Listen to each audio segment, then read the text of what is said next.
Jay asked the question, as we said, when one does tshuva, example I gave was with Shmiras HaLashon, Lashon Hara. A person makes a commitment, he recognizes and realizes it's the wrong thing to say something which you shouldn't say, because it has no constructive value, but nevertheless, you can't change in a moment. You can make a commitment, a realistic commitment, 10% I will correct, and over time, eventually I'll write everything. I won't speak whatsoever. But initially, it's not possible. So JSO, when he continues to violate the 90%, what's his level of culpability on the 90%? So definitely there's culpability. Because factually, if you choose to close your mouth, you're not going to speak Lashon Hara. But it's just not a reality. So what's the level of culpability for that 90%? Is it the equivalent of before you make tshuva, you regret it and not even do 10%? Or it has lesser liability? So I said, the way I understand it, is before he starts doing tshuva, the Gemara says that a person does the wrong thing once, Gemara Kedushin.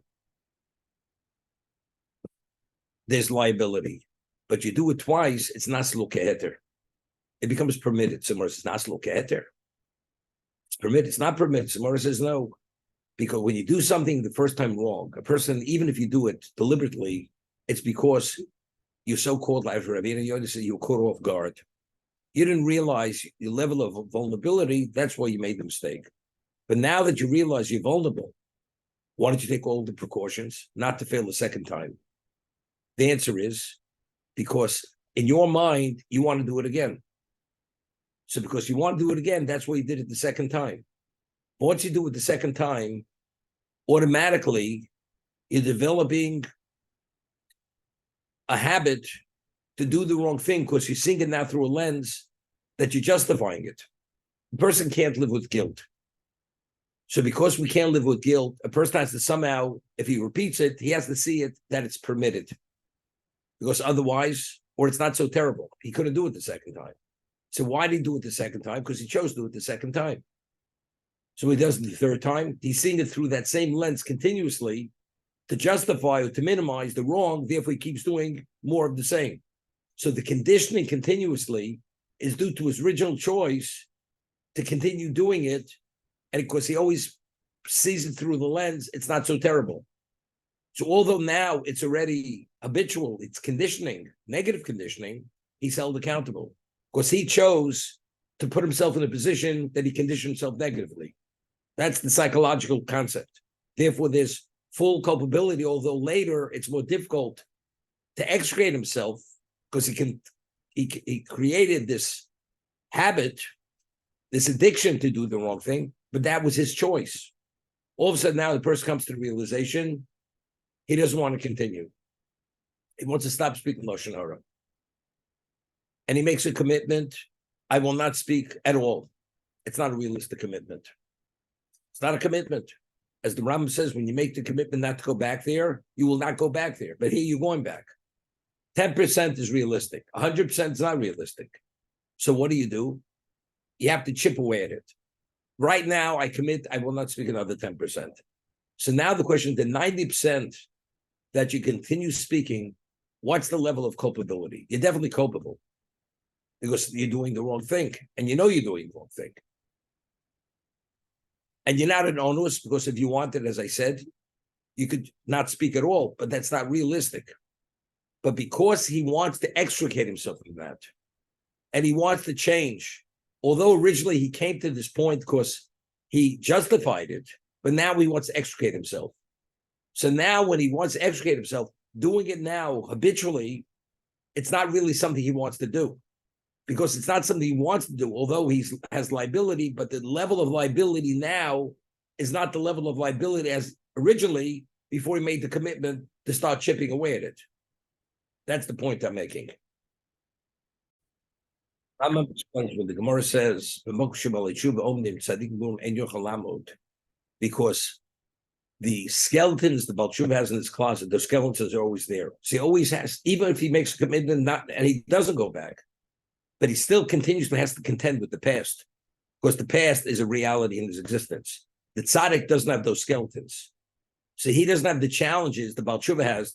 Baal Teshuva has continuous challenges because there's a past. The tzaddik doesn't have that past. He doesn't have to contend with those challenges.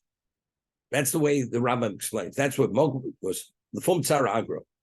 Everything's dependent on the level of challenge. The Baal Teshuva's challenge is continuously for the rest of his life because there's a past, there's a history. The tzaddik doesn't have a negative history. So it's easier for the tzaddik to continue doing the right thing, and just the contrary, it keeps becoming easier because he's continuously positive conditioned to do more of the right.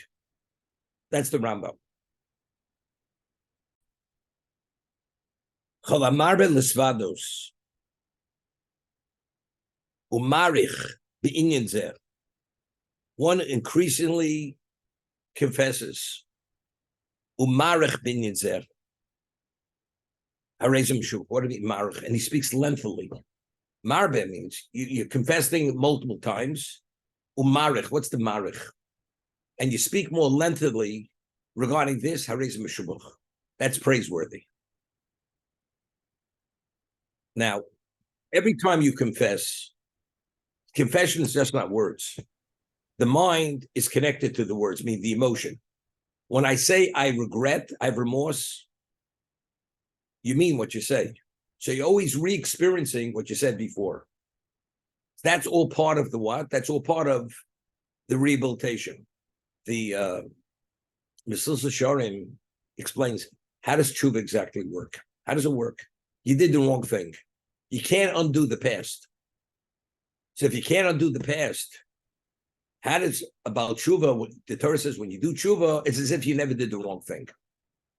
So he explains, when you did the wrong thing, you had a degree of pleasure or independence on a certain level.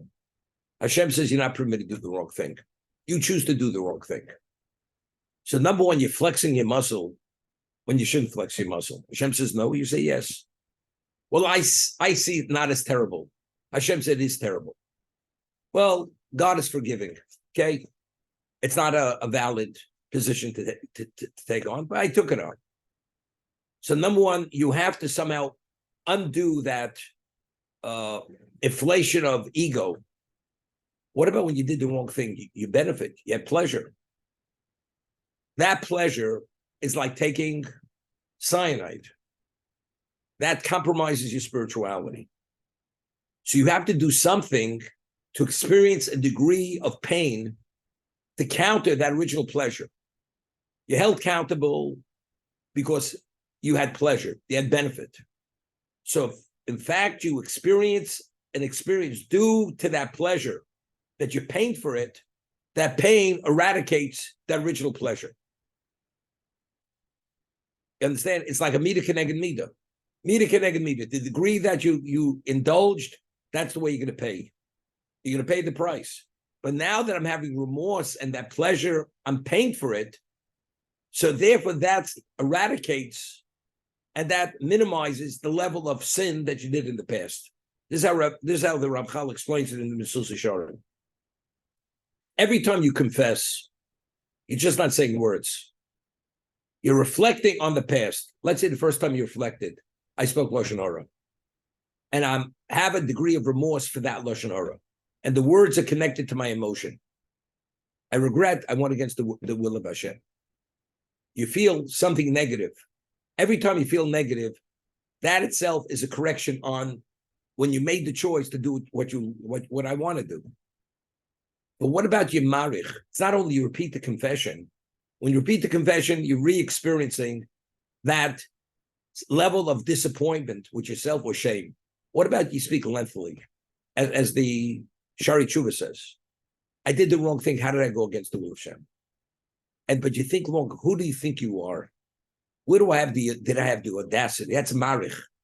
You're reflecting and you're expanding the remorse to be able to appreciate the degree of brazenness and arrogance and insubordination when you did the wrong thing.